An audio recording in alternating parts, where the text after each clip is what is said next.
Hikoya Twissiz pakt. Abdore Rana G'upur. 2-qism. Kakini naq maydondan kim topgan? Balaning dadisi ko'rib, saqchiligi debdi. Kaka o'lgichining yenidimikan to'q. Yo'q, kaka joyda turibdi ekan. Mutallib aka to'xtab, menga qarab qo'ydi.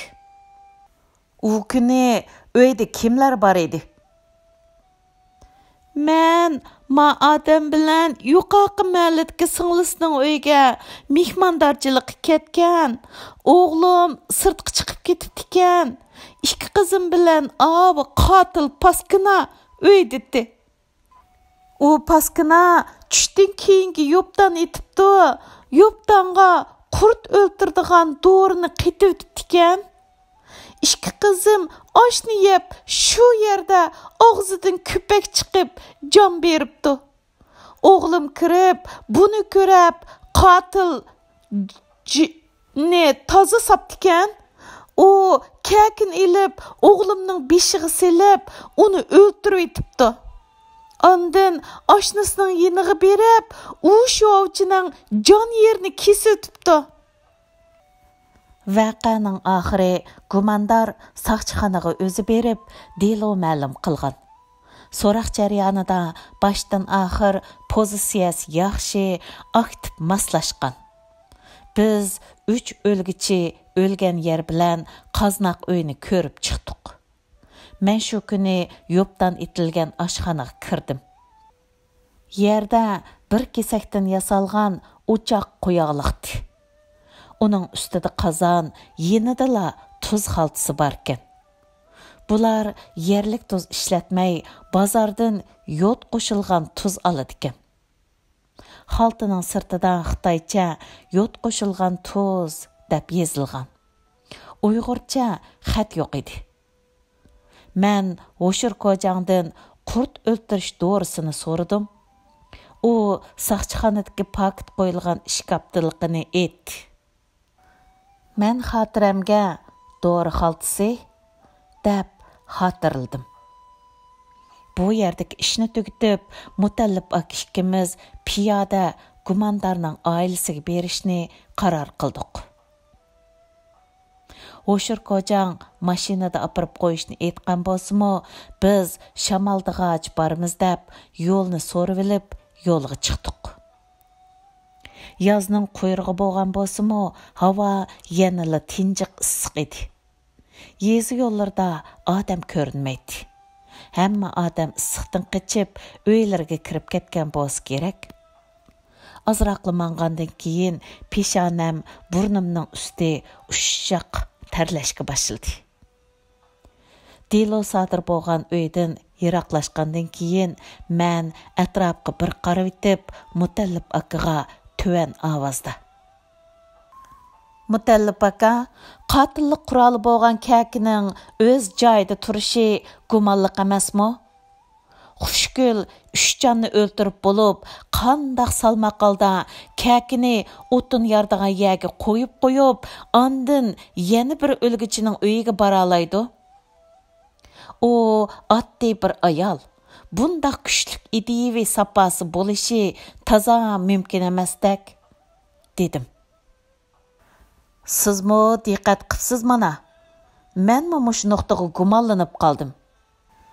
Gerçi bu yillar nurg'un qotillik delolarini ko'rgan bo'lsam-mu, bir qotilning tunji delo o'tkazganda naq maydonni yig'ishtirishi oz uchraydi. Uning ustiga gumondor bilan o'lgichi o'ttirsida tirkish yuz bergan. Gumondor badan shaklining kichikligi sababli o'lgichidan qattiq tayoq yegan. Uning aytishicha, shuning bilan u cho'moqni elib, o'lgichining kallasiga urgan. Gumondor o'ng'ay. Agar u kaki bilan kuchab ursa, o'lgichining bosh so'ngki yerilish kerak. bu yerning sharoitida bosh so'nkining zaxmisini tekshirish mumkin emas. Uydagilar ko'mib bo'lgan jasadni ichib tekshirishimizga ma'qul bo'lishimi tas. Shu paranglar xiyollar bilan bo'lib, Xushgulning ota-onasining uyiga kelib qaptimiz. Bu bir namrat oilaning darvozasi edi. Bayqi o'lgichining uyidan nayt farqliq, sirlar tushgan yog'och darvoza. Men darvozadagi temir halqini sharaqshitdim. Sal saqlagandan keyin darvoza g'ichirlab ochildi. Bayqi Quvonxon bilan yeshi ko'p farqlanmaydigan bir ayol, so'lg'un, andikkan bir yuz. Ha qasillari. Biz yuqori sotdan Xushgulning dilosini tekshirgil kelgan. Men jinoiy ishlar boshqarmasidan mutallib. Bu yoq qonun doktorimiz Rahila. Sizlardan egilaydigan ahvollar bor edi. Obdan uyga chirislar. Biz cho'ng qilib ichilgan darvozadan qo'rg'iga kirdik. Darvoza yana qulplandi. Ayol tushundirib, Xushgulning ishidan keyin faqat oromliq bo'lmaganini, qutularning urug' tuqqanlari, do'st yorallari, xo'lim qo'shnilar navbatlashib kelib, darvoza tuvida tillavatganligi, Nevri balalarni mahalladagi balalar qotilning balasi deb oraga olmaganligini tushuntirdi. Bu jarayonda men o'ylig'i sap soldim. Kambag'al ammo pokiz, ratlik, chaqqon, saramjonlashgan. Ortiq hech nima yo'q deyarlik. Oldingi uydagi ratlik qo'roni Xushgul saramjonlashtirganmiki degan gumonim to'g'ri chiqdi. Xushgul ishchan ayol o'xshaydi. Yandagi uydan yo'talgunicha bir Xushgulning dadisi chiqib, ko'rishib, bizni Peshavanga boshladi. Ayolni dasturxon silishdan to'sib, qitqi bo'lsa muzdek quduq suyida do'g'ab etishni so'rdik. Ayol oshxonaga kirib ketdi. Mutallib aka gapni boshladi. Ha, Hoshimaxon, bola necha? Bola 5. 5lisi qiz, qoylisli qadrim. Cho'ngi yana bir yeziga yotliq bo'lgan. Xushgul boshlang'ichni puturib, uyda onasiga qarashdi.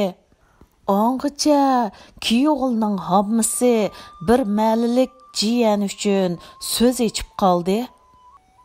Manda qolsaq, qudular Alloh haqqan. Mushu balani japa tatib qolmasin deb shulig'i beribdimiz. Xushguldan kichiki mushu ma'liga yotliq bo'ldi. Ondan kichik ikkisi oldimizda. Uydan 3 yosh va 6 yoshlar o'pchirsidagi bir qiz, bir o'g'il chiqib, tortinib bizga qarab turadi. Bularni Xushgulning ballarimiki deb faraz qildim. Somkamni axtarsam, ishchim pushib qolsa deb ilib olgan kampit bilan pecheni barkan. Balalarga tangladim. Ular elishga jur'at qila olmay turadi. Angacha Xushgulning cho'ng qizi chiqib, ufqinlarni uyga akirib ketmoqchi bo'ldi. Men qo'limdakini u qizga tutqizib, ufqinlarga bo'lib berishni aytdim. Ba kelgilik, mushu balalarga bo'ladigan bo'ldi, qaylislar. Xushgulning apisi bir ko'rida do'g'ab, yana bir qo'lida bir necha yejirqach ko'targunicha oshxonadan chiqqach so'zildi. Xushgul nayt yavaş baleti. Toyni qib qo'yganning yoqi kuyog'ul to'li urib, faqat orom bermidi. Oldidagi bir balasi tayoqning dastidan tushib ketib, uzungacha tug'midi. Tug'miding deb yana guppangshitib urvatgan. 5 balaliqda bu 3ni tug'ib beqivatgan. Kiyoğlimizning hal vaqti nayt yaxshidi. Amma shu bang tatib olsa yoki qimmat utirib qo'ysa, xushgulga oramchilik yo'q. Necha yomonlab kelganda xetini berivsin desak, xopimizli itib, kavilib, uyga ketdi. 2 kun yaxshi, 3-chi kuni yana uyg'on. 2 singlisimi bek besham. Aksi besiqsa, u ikkisi hela ashdan qusur tepib, hela talada g'ayvatimizni qipsan deb, urvilib, aram bermidi. Ya dadisi, ya onasi ballarni haydemaydi ekan. Xushgul şeytanның keyniga kirib, Bakir Şangjanның kuyo'g'li bilan tepishib qopdi. Buni singillar uqib, aksi bilan birlashib uribdi. Bizgimi ko'rsatmadi. Og'zidan poq aqtirib, qudilar tillab, oram bermidi. Xetini ilib olgan bo'lsaqchi, kashki. Endi mavu 3, singlisining 1, Şangjanның 2 nevrisi yetim bo'laqliq.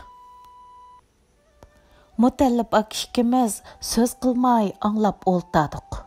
Xushgulning dadisi Mutallib akidan. Endi Xushgulni itibtama Qodir. Hoshir ko'jang 4 janga 4 pay o'q atidi deyda. Texi u mishak mantisining pulini bizdan alamış. Deb so'rdi. Buni sotdan qaror qiladi. Biz faqat deloni aniqlaymiz. Ammo 4 pay o'q atmaydi, dedi Mutallib aka tushuncha berib. Egilaydigan boshqa ahvol bo'lmag'achqa xo'shlashib yenib chiqdik. Yezidan bizni yezliq hukumat binosidagi mehmon kutadigan yotoq uyga o'rinlashtiribdi ekan. Kechda Mutallib aka bilan deloni muzokara qilib, atisi men Xushgulni so'roq qiladigan bo'ldim. Atis ataganlik choydan keyin Hoshir ko'jang so'roqqa birga kirishni aytdi.